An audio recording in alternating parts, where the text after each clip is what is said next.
기도드립니다. 하나님 아버지, 주님의 이름을 높여 찬송하고 하나님께 예배를 올려드립니다. 이 시간 저희들을 새롭게 하여 주시고 말씀의 능력으로 인도하여 주옵소서. 코로나 4차 감염으로 인하여 우리 성도들 6가정이 가정에서 예배를 드립니다. 그곳에서 예배를 드릴 때 성령 하나님 함께하여 주시고 그 예배의 자리에 말씀으로 함께하여 주셔서 주님께서 눈동자처럼 보호하여 주시고 성령 충만케 하옵소서. 저희들도 이 자리에서 예배합니다. 우리가 마지막 시대를 살아가고 이 험한 세상을 살아갈 때 어떠한 풍조에도 떠밀리지 아니하고 오직 하나님을 바라보며 주님과 동행하는 우리 성도들이 다 되게 하여 주옵소서. 예배의 시종을 주님께 의지하오며 우리 주 예수 그리스도의 이름으로 간절히 기도드리옵나이다. 아멘.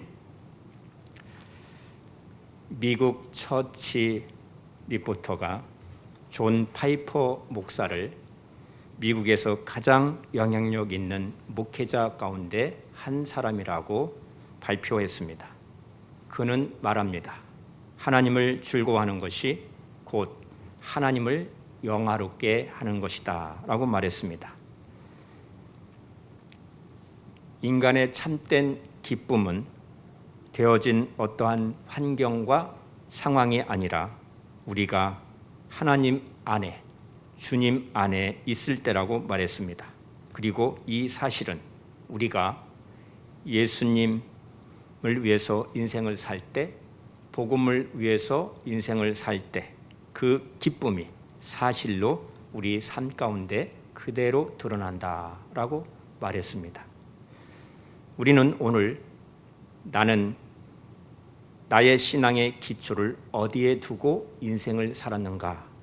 이 질문을 답하고 오늘 말씀을 묵상해야 합니다. 갈라디아 지역에 있는 모든 교회에 들어온 새 지도자들은, 다른 복음을 가르치는 거짓 교사들은 바울의 사도의 그 직분 그 자체를 인정하지 아니하였습니다. 그들은 바울이라는 사람이 그의 진리를, 복음을 누구에게 배웠는가, 어디서 왔는가 하는 그러한 의문을 제기하였던 것입니다. 그 당시에는 모든 가르침은 어떤 스승으로부터 계승한 것으로 그렇게 인정을 하였던 시대입니다. 그래서 바울이 유대교의 가르침을 받은 것을 자기 마음대로, 자기 뜻대로 근거 없이 가르치는 것이다 라는 비난을 받게 되었던 것입니다. 이런 비난에 대하여 사도 바울은 본문 11절 12절에서 대답합니다. 형제들아, 내가 너에게 알게 하노니 내가 전한 복음은 사람의 뜻을 따라 된 것이 아니라 이는 내가 사람에게서 받은 것도 아니요 배운 것도 아니요 오직 예수 그리스도의 계시로 말미암는 것이라 라고 말합니다. 여기서 바울은 자신이 사도가 된 것을 분명하게 밝히고 있습니다. 내가 사도가 된 것은 어떤 사람으로부터 계승한 것도 아니요 사람으로부터 배운 것도 아니요 어떤 의도를 가지고 사람의 생각으로 만들어낸 것도 아니요 오직 예수 그리스도와 죽은 자 가운데에서 그리스도를 살리신 하나님 아버지로부터 받은 것이라고 밝히고 있는 것입니다. 특히 16절에서는 혈육과 의논하지 않았다라고 말하면서 복음은 오직 예수 그리스도의 계시로 된 것이라고 말씀을 하고 있는 것입니다. 바울에게 있어서 특별한 점은 아직 그 당시에는 복음서들이 기록되기 전이었습니다. 복음서가 계시록 기록되기 전 사도들이 증거한 것이 무엇입니까? 예수는 하나님의 아들이다. 예수를 믿으면 모든 죄 용서를 받는다. 예수를 믿으면 구원을 받는다라는 것을 증거하였습니다. 예수를 믿으면 구원을 얻는다는 것이 무엇입니까? 이것이 종교적인 행위가 아니라 오직 그리스도 십자가 대속의 그 죽음을 믿으며 그분의 뜻을 순종하여 영생을 얻고 인생을 사는 것이다. 이것이 믿음이다 라는 것이었습니다. 지금까지의 종교는 어떠했습니까? 를 밝히고 있는 것입니다. 그동안 종교는 오직 행위였다라는 것입니다. 얼마나 많이 종교적인 일을 하느냐 하는 것이 그것을 보고 저 사람이 믿음이 있다 없다를 생각했다는 것입니다. 그러나 바울은 그런 종교적인 행위로는 하나님을 기쁘시게 하지 못한다. 그리스도로 말미암아 하신 그 일을 믿고 하나님의 뜻대로 사는 생활 그 자체가 믿음이라고 그렇게 말하는 것입니다. 하나님께서 사람들에게 원하시는 것은 일시적인 종교 행위가 아니라 말씀으로 그 사람의 인격이 변하고 말씀의 능력으로 가치관이 변하고 성령님의 역사하심으로 삶 전체의 변화가 나타나게 된다는 것을 증거하고 있는 것입니다. 바울은 당당하게 밝힙니다. 복음은 사람에게 배운 것이 아니라 예수 그리스도께서 직접 계시로 알려주신 것이라고 증거하고 있는 것입니다. 계시가 무엇입니까? 계시란 지금까지 감추어졌던 것을 펼쳐 보인다라는 뜻입니다. 그러니까 그리스도가 하나님이심을 보여주시는 것입니다. 원래 전부터 계획하신 하나님의 뜻은 어떤 종교 생활로 만족하는 것이 아니라 하나님께 대한 우리의 생각이 근본적으로 변화되는 것입니다. 우리의 삶이 변화되는 것입니다. 그래서 이웃을 사랑하게 되는 것입니다. 이웃을 사랑하게 되면 진리의 말씀, 복음을 증거하게 되는 것입니다. 이것이 복음의 능력인 것입니다. 그러므로 바울이 전한 복음의 핵심은 세 가지로 요약됩니다. 첫째, 예수가 과연 누구인가? 두 번째, 예수의 죽음이 가지는 그 의미가 무엇인가? 세 번째, 어떻게 우리가 그 예수님을 믿음으로 구원을 얻을 수 있는가 하는 것입니다. 이 질문은 대단히 중요합니다. 바울이 사울일 때 이미 예수님에 대하여 들어서 잘 알고 있었습니다. 그러나 사울은 예수님께 대하여 들었을 때 엄청난 분노심이 생겼습니다. 왜냐하면 사람들은 십자가에 달려 죽은 자를 믿는다고 그렇게 고백했기 때문입니다. 당시 율법에 의하면 나무에 달려 죽는 자는 저주를 받는 자였습니다. 도대체 저주를 받아 죽은 자가 어떻게 사람을 구원할 수 있겠는가? 그래서 바울은 교회를, 그리스도인들을 박해하였던 것입니다. 이렇게 밝힌 후에 13절 이후에서는 박해자였던 바울 자신이 다메섹 도상에서 부활하신 주 예수님께 부름을 받은 이후에 그 행적을 밝히고 있습니다. 먼저 바울 자신이 유대교에 있을 때에 행한 일들을 진술하고 있습니다. 본문 13절과 14절을 보시면 내가 이전에 유대교에 있을 때에 행한 일을 너희가 들었거니와 하나님의 교회를 심히 박해하여 멸하고 내가 내 동족 중 여러 연갑자들보다 유대교를 지나치게 믿어 내 조상의 전통에 대하여 더욱 열심히 있었다라고 말하고 있습니다. 바울 자신이 박해자였음을 밝히고 있는 것입니다. 자신도 전에는 다른 복음을 전하는 율법주의자들처럼 하나님의 의를 몰랐다는 것입니다.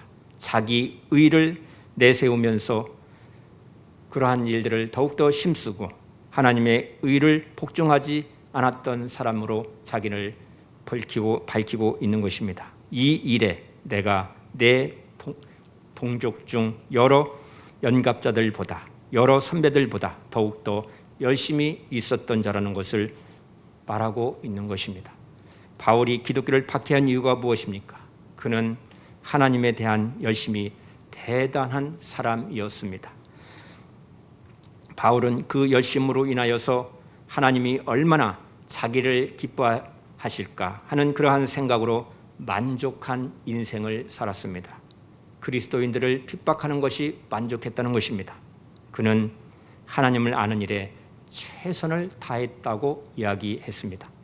그러나 더욱더 핍박하기 위하여서 다메섹으로 가던 중에 부활하신 주 예수님께서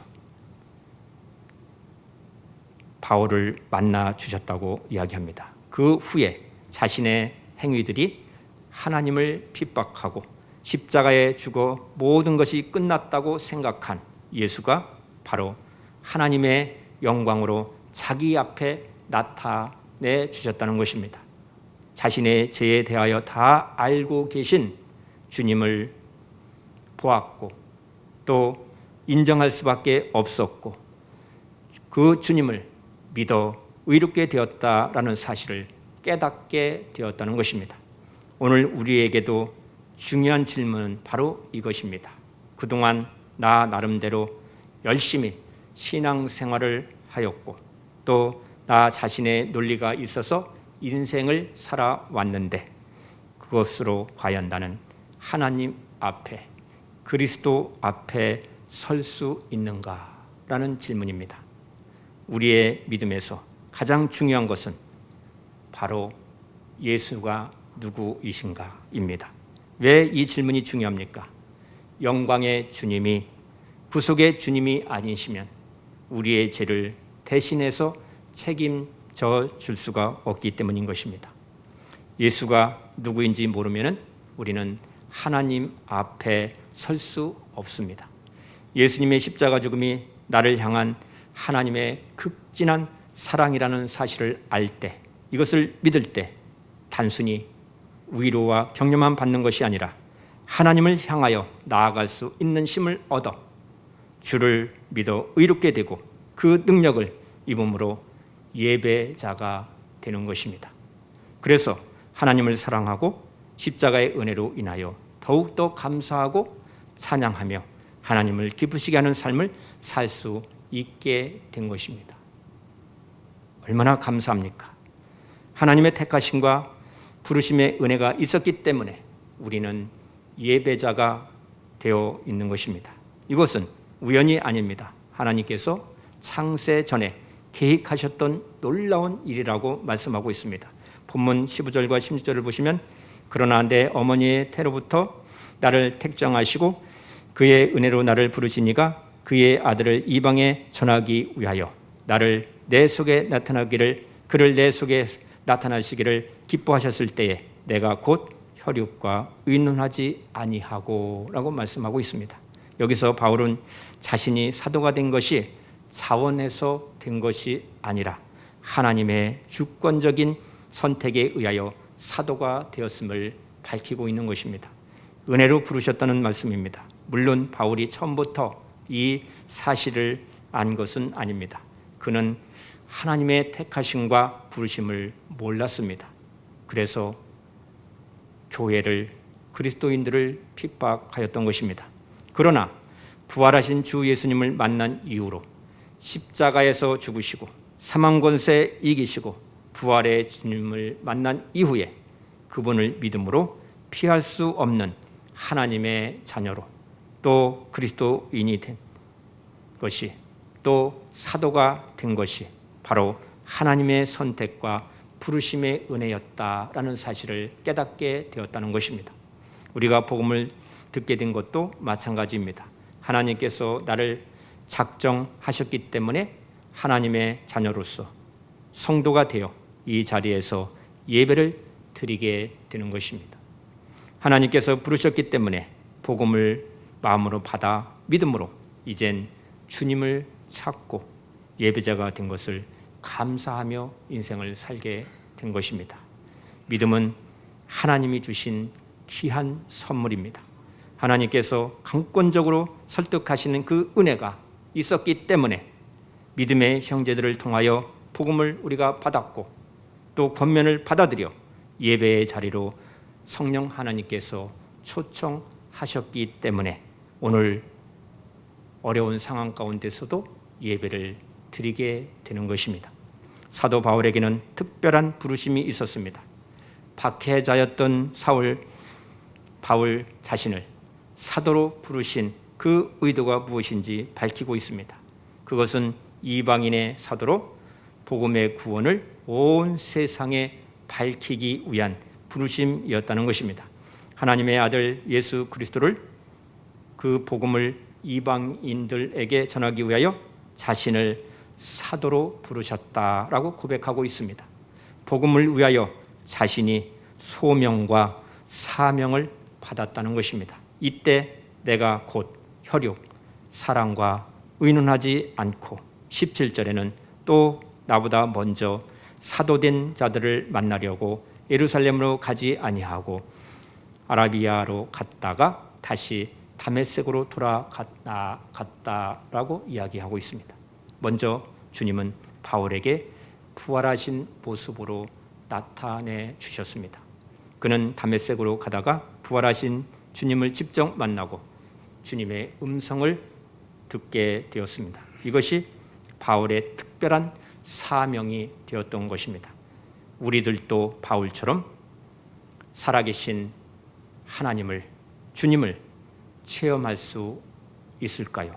예, 체험할 수 있습니다.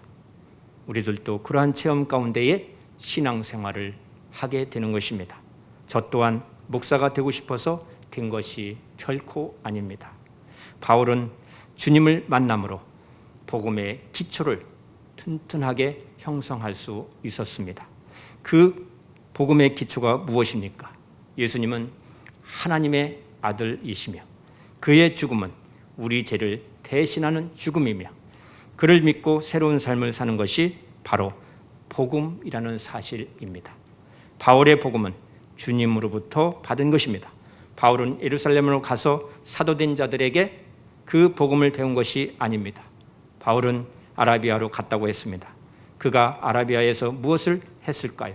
바울은 아라비아에서 하나님의 진리를 정리할 시간을 가졌고 기도할 시간을 가졌을 것으로 예측할 수 있습니다. 그런데 바울은 그곳에서 무엇을 했는지 정확히 밝히지 않는 것을 보면 그다지 중요하지 않았을 것 같습니다. 그러나 바울은 분명히 두 가지 사명을 받았다는 것을 강조하고 있습니다. 첫 번째는 이방인을 위한 사도로 부르셨다는 것입니다. 두 번째는 믿음으로 의롭다함을 얻어 구원받았다라는 사실입니다. 그래서 바울은 어떤 일이 있어도 이 두 가지 사명만큼은 어느 누구에게도 양보하지 않았습니다. 사람들과도 타협하지도 않았습니다. 그렇습니다. 그리스도의 죽음은 나를 향한 하나님의 놀라운 사랑입니다. 그 사랑을 믿으면 하나님의 능력이 나에게 힘이 되어서 새로운 인생을 살게 되고 죄로부터 자유함을 얻게 되는 것입니다. 복음은 하나님이 기뻐하시는 사람을 향하여 달려가게 만드는 것입니다. 단순히 종교 생활로 이런 기쁨과 자유를 얻을 수가 없습니다. 사도 바울은 종종 자신의 과거를 말한 적이 있습니다. 빌립보 교회 성도들에게 자신의 과거를 이야기하였습니다. 바울이 과거 유대교회에 있을 때에 얼마나 자존심이 강했는지, 자기 자랑이 얼마나 많았는지 이야기했습니다.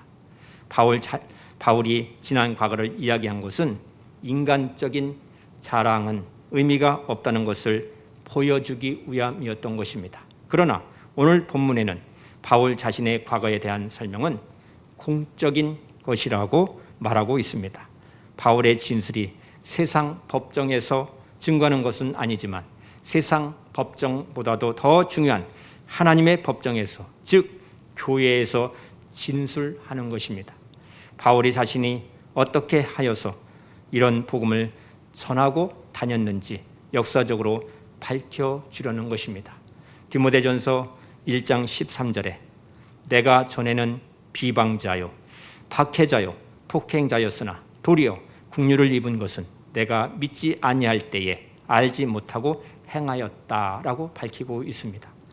그래서 바울 자신은 예루살렘에 있는 지도자들로부터 무엇인가를 배울 기회가 열려지지 않았다는 것입니다. 바울은 지금 그 이야기를 하고 있는 것입니다. 예루살렘에 있는 사도들과 교류할 수 있는 그 길이 열려지지 않았던 이유는 바로 주님께서 기뻐하지 않으셨기 때문이라고 말하고 있습니다. 주님은 바울에 대하여 다른 생각과 계획을 가지고 계셨던 것입니다. 그를 일으켜서, 바울을 일으켜서 이방의 빛으로, 이방의 사도로 보내시기 위함이었던 것입니다. 본문 18절부터 20절을 보시면 그 후 3년 만에 내가 게바를 방문하려고 예루살렘에 올라가서 그와 함께 15일을 머무는 동안 주의 형제 야고보 예외 다른 사도들을 보지 못하였노라. 보라, 내가 너에게 쓰는 것은 하나님 앞에서 거짓말이 아니로다 라고 말씀하고 있습니다. 바울은 3년간 다메섹을 방문하였고 아라비아에서 살면서 주님으로부터 가르침을 받았습니다. 당시 베드로, 게바는 주님과 가까이 동행하던 사도로서 초대 예루살렘 교회의 가장 영향력 있는 지도자였습니다. 여기서 바울은 자신이 먼저 사도된 자들과 접촉할 기회가 없었음을 변명하는 이유가 무엇입니까? 내가 전한 복음이 사람에게서 받은 것도 아니요, 사람에게 배운 것도 아니요, 오직 예수 그리스도의 계시로 말미암은 것임을 입증하기 위한 것입니다. 사람들은 바울이 가르치는 것이 예루살렘의 사도들과는 다른 것이라고 의문을 제기했습니다. 바울이 가르치는 복음은 어디서 왔느냐? 분명히 가말리엘에서 배운 것이 틀림없다. 이런 식으로 말을 하였던 것입니다. 우리들도 교회 안에서 가장 조심해야 할 것은 막연한 추측을 사실인 것처럼 이야기하면은 아니 됩니다. 분명한 사실이 아니면은 절대로 단정지어서 말하면 아니 되는 것입니다. 바울은 분명히 증거를 가지고 이야기를 합니다. 본문 21절부터 24절을 보시면 그 후에 내가 수리아와 갈릴리아 지방에 이르렀으나 그리스도 안에 있는 유대의 교회들이 나를 얼굴로는 알지 못하고 다만 우리를 박해하던 자가 전에 멸하려던 그 믿음을 지금 전한다 함을 듣고 나로 말미암아 하나님께 영광을 돌리니라 라고 말씀하고 있습니다. 바울이 어디에 있었습니까? 그는 유대에 있지 않았습니다. 수리아와 길리기아 지방으로 돌아갔다고 했습니다. 이 지역에는 바울의 고향인 다소도 포함되어 있습니다. 당시 교회는 이미 바울이라는 사람의 이름과 그가 행하는 것을 다 알고 있었습니다. 전에 그는 교회를 핍박하는 자였고 파괴하는 자였는데 이제 그 사람은 180도 바뀌어서 그리스도의 복음을 전하는 사도가 되어 있었던 것입니다. 어떻게 사도가 되었습니까? 그가 사도가 된 것은 그리스도를 살리신 하나님 아버지로 말미암아 된 것이라는 것과 사람이 의롭게 되는 것은 율법의 행위에서 난 것이 아니요 오직 주 예수 그리스도를 믿음으로 말미암는다는 사실을 알고 생명을 내걸고 증거하는 사도가 된 것입니다. 주님의 뜻대로 살면 반드시 아름다운 삶을 드러내게 됨을 우리들에게 보여주고 있는 것입니다. 결국 우리 그리스도인들의 모든 삶은 드러나게 되어 있습니다. 우리의 믿음은 다른 사람들에 의하여 평가되어지는 것입니다. 성경은 말씀합니다. 에베소서 2장 20절에 너희는 사도들과 선지자들의 터 위에 세우심을 입은 자라 그리스도 예수께서 친히 모퉁이 돌이 되셨느니라고 말씀하고 있습니다. 다시 말씀드리면 사도들과 선지자들을 통하여서 기록하게 하신 성경 토대 위에 교회가 세워졌다. 그 위에 거룩한 성도로 부름을 받았다라고 말씀하고 있는 것입니다. 기독교의 가르침이 어디에 있습니까? 계시로 주신 성경 말씀에 있습니다. 성령 충만함에 있는 것입니다. 성령님은 우리 심령 가운데 내주하고 계십니다. 우리는 말씀으로 순수해야 합니다. 예배당 건물이 화려하고 크면 좋다. 교인들이 많이 모여서 많이 모이면 그 교회는 좋은 교회다. 사람의 감성을 자극하는 설교가 있으면 좋다라고 이야기한다는 것입니다. 이것은 진짜가 아니라 짝퉁인 것입니다. 신앙에는 오직 성경, 오직 복음, 오직 은혜, 오직 예수님 뿐입니다. 우리는 하나님 말씀 앞에서 순수해야 합니다. 정말 내 심령 안에 그리스도의 영, 성령님이 내주하십니까? 내 속에 그 생명이 있습니까? 성경이 완성된 오늘날 성경이 말씀하시기를 참과 거짓을 분별하는 유일한 척도는 계시로 주신 성경 말씀이라는 사실입니다. 예수님께서 직접 계시하신 복음, 곧 하나님의 진리를 증거하는 것입니다. 이 복음 외에 다른 복음은 없다라고 사도 바울은 강력하게 증거하고 있습니다. 이 복음을 믿는 자에게 구원이 있습니다. 영생이 있습니다. 우리 성도님들은 이 복음에 진실하고 최선을 다하시기를 바랍니다. 끝까지 내 생을 다하는 그 순간까지, 주님 오시는 그 순간까지 충성하는 우리 성도님들이 되셔서 주님으로부터 날마다 착하고 충성된 일꾼이라는 칭찬을 받으시고 믿음으로 주어진 사명 가운데 가정과 또 직장과 사회 공동체에서 우리에게 맡겨주신 사명을 잘 감당함으로 하나님의 일꾼으로서 축복된 통로가 되어 여러 사람들에게 축복하고 복음을 증거하여 생명을 살리는 그러한 교회, 우리 성도들이 다 되시기를 주의 이름으로 축원합니다. 기도합니다.